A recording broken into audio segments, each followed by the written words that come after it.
ആറന്മുള വിമാനത്താവള പദ്ധതിക്കായി വീണ്ടും ഡ്രോൺ സർവേ നടത്തിയ മൗണ്ട് സിയോൺ ഗ്രൂപ്പ്. ഡൽഹിയിൽ നിന്നുള്ള വിദഗ്ധ സംഘത്തെ എത്തിച്ചാണ് ഗ്രൂപ്പ് ചെയർമാൻ എബ്രഹാം കലമണ്ണിൽ നേരത്തെ പദ്ധതിക്കായി നിശ്ചയിച്ച സ്ഥലത്ത് പരിശോധന നടത്തിയത്.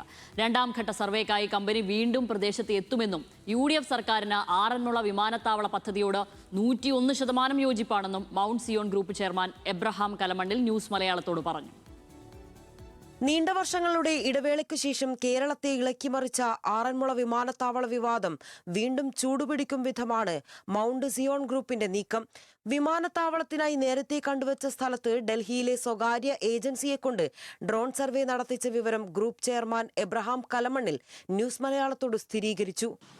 നല്ല ഒരു യഥാർത്ഥമായി ഗവൺമെന്റിന്റെ DGCAയുടെ അപ്രൂവലോടുകൂടിയുള്ള ഗവൺമെന്റ് ഡ്രോൺ അവർ വന്ന് സാധ്യതപ്പെടണം. കാരണം നമുക്ക് ഇനിയും മണ്ടത്തരമൊന്നും പറ്റാൻ പറ്റില്ല. കഴിഞ്ഞ പ്രാവശ്യം പറ്റിയതൊക്കെ വെറുതെ ഞങ്ങളും അത് അത്രയും എക്സ്പീരിയൻസ്ഡ് അല്ലായിരുന്നല്ലോ. രണ്ടാം ഘട്ട സർവേക്കായി കമ്പനി വീണ്ടും എത്തുമെന്നും സർക്കാർ അനുമതിയോടെ തന്നെ സർവേ നടത്തുമെന്നും എബ്രഹാം കലമണ്ണിൽ പറഞ്ഞു. 1000 ഏക്കർ ഭൂമി പദ്ധതിക്കായി കണ്ടെത്തണം. ആരെയും കുടിയൊഴിപ്പിക്കാതെയും ആറന്മുള ക്ഷേത്രത്തെ ബാധിക്കാതെയും പദ്ധതി യാഥാർത്ഥ്യമാക്കും. അമ്പലങ്ങളെയോ പള്ളികളെയോ പൊതുസ്ഥലങ്ങളെയോ അവോയ്ഡ് ചെയ്യാൻ ഉണ്ടോ? അതിനെ അങ്ങനെയെങ്കിൽ ആ ഭാഗം നമ്മൾ ഒഴിവാക്കണം. ഇനിയും ആറന്മുള ക്ഷേത്രത്തിനോ അല്ലെ ഒരു പള്ളിക്കോ മറ്റേതെങ്കിലും ആരാധനാലയങ്ങൾക്ക് ബുദ്ധിമുട്ടുണ്ടാകുന്നുണ്ടോ എന്ന് പഠിക്കുന്നതിന് വേണ്ടി ഒരു പ്രൈവറ്റ് ഏജൻസിയെ വെച്ചതേ ഉള്ളൂ. UDF സർക്കാരിന് പദ്ധതിയോട് 101% യോജിപ്പുണ്ടെന്നും ഉമ്മൻചാണ്ടി സർക്കാരിന്റെ നയം തന്നെയാണ് ആറന്മുള വിമാനത്താവളം സംബന്ധിച്ച് സതീശൻ സർക്കാരിനുമെന്നും മൗണ്ട് സിയോൺ ഗ്രൂപ്പ് ചെയർമാൻ അവകാശപ്പെടുന്നു. അബിൻ വർക്കി MLA, ആന്റോ ആന്റണി MP എന്നിവരുമായി ഇക്കാര്യം ചർച്ച ചെയ്തെന്നും എബ്രഹാം കലമണ്ണിൽ പറഞ്ഞു.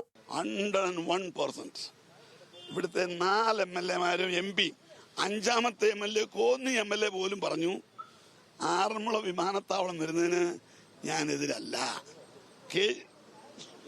കുമാർ എന്നോട് പറഞ്ഞതാ മോനെ ഞങ്ങൾ ഇതിന് തയ്യാറാണ്. അവരുടെ ഇലക്ഷനിൽ അവരുടെ മാനിഫെസ്റ്റോയിൽ പറഞ്ഞിരിക്കുന്നത് ആറന്മുള വിമാനത്താവളമുണ്ട്. ആന്റോ ആന്റണി ആറന്മുള വിമാനത്താവളത്തിന് വേണ്ടി നിൽക്കുകയാണ്. എന്നാൽ താനുമായി Abraham കലമണ്ണിൽ ചർച്ചയൊന്നും നടത്തിയിട്ടില്ലെന്ന് Abin Varkey MLA news മലയാളത്തോട് പറഞ്ഞു. എന്നാൽ സർവേ നടത്തിയത് ദുരൂഹമെന്നും ഭൂമി കച്ചവടമാണ് ലക്ഷ്യമെന്നുമാണ് BJP ആരോപണം. കാരണം ഈ പാടശേഖരം മുഴുവൻ മണ്ണിട്ട് നികത്തി അത് ഒരു റിയൽ എസ്റ്റേറ്റ് ബിസിനസ്സിന് ഉപകാരപ്പെടും എന്ന് മനസ്സിലാക്കിക്കൊണ്ടാണ് ഇപ്പോൾ ചിലർ ഇതിന് ഇറങ്ങി പുറപ്പെട്ടിട്ടുള്ളത്. ഇതൊക്കെ പണ്ടുണ്ടായിരുന്നതാണ്. ആ ഉമ്മാക്കി കാട്ടി ഒന്നും പേടിപ്പിക്കണ്ട. 2004 എബ്രഹാം കലമണ്ണിൽ വിമാനത്താവള പദ്ധതിയുടെ പ്രാരംഭ നടപടികൾ തുടങ്ങിയത്.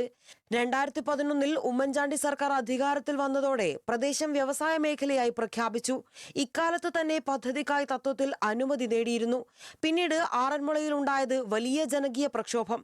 2014 മെയ് മാസത്തിൽ ഹരിത ട്രിബ്യൂണൽ പാരിസ്ഥിതിക അനുമതി റദ്ദാക്കി. തുടർന്ന് സുപ്രീം കോടതി ഹരിത ട്രിബ്യൂണലിന്റെ നിലപാട് ശരിവച്ചതോടെയാണ് പദ്ധതി മുടങ്ങിയത്.